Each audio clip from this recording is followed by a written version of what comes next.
Hello YouTube.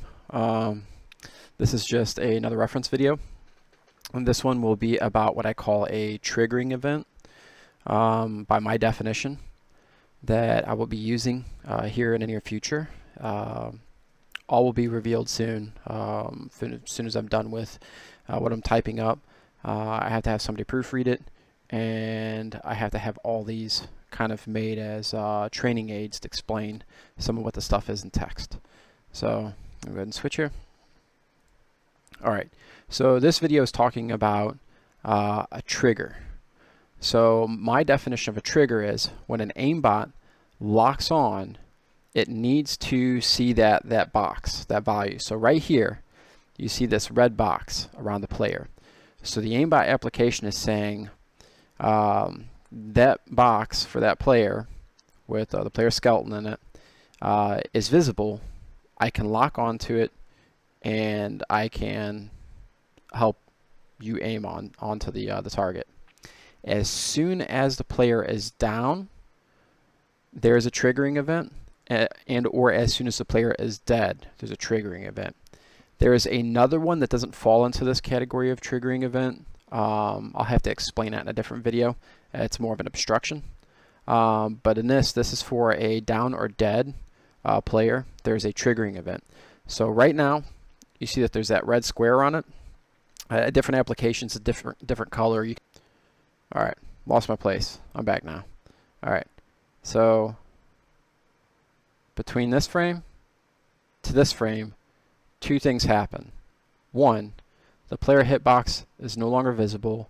The aimbot software is saying this player doesn't exist anymore, relinquishes control back to the player, at which point the very next frame you see this right here, a point value, player downed, player dead, etc. So what that is telling you is, if I can stop clicking on that like that,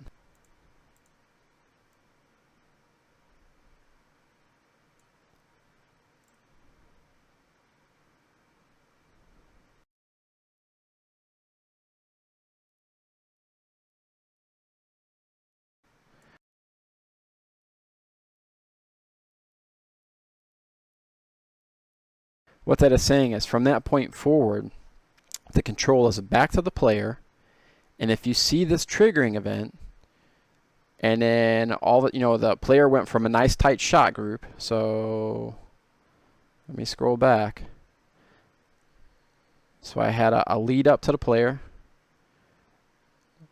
with some shots. I got the player within the field of view, so it doesn't matter if the player is like, how would I do this? So it doesn't matter if the player is right here or right here. The hitbox is still the same size. So if they're closer, it's going to be harder to make a lock. If they're further away, it's going to be easier to make a lock. So I finally make a lock right here, at which point it's registering every single shot. But before, you can see the spray right up here.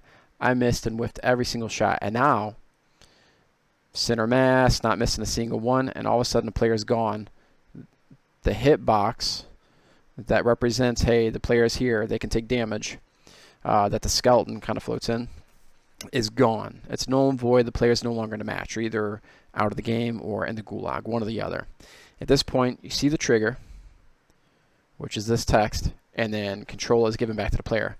Now, once this event happens, if the player all of a sudden went from a nice tight shot group to shooting wildly off course, that right there is, we'll get into it later, but that's one of the undeniable indicators. But this right here, this video is just talking about the trigger event for those undeniable indicators of a aim snap off of. So just keep that in mind right there. The toggle back and forth, that hitbox. All right, that's all in this video. Deuces.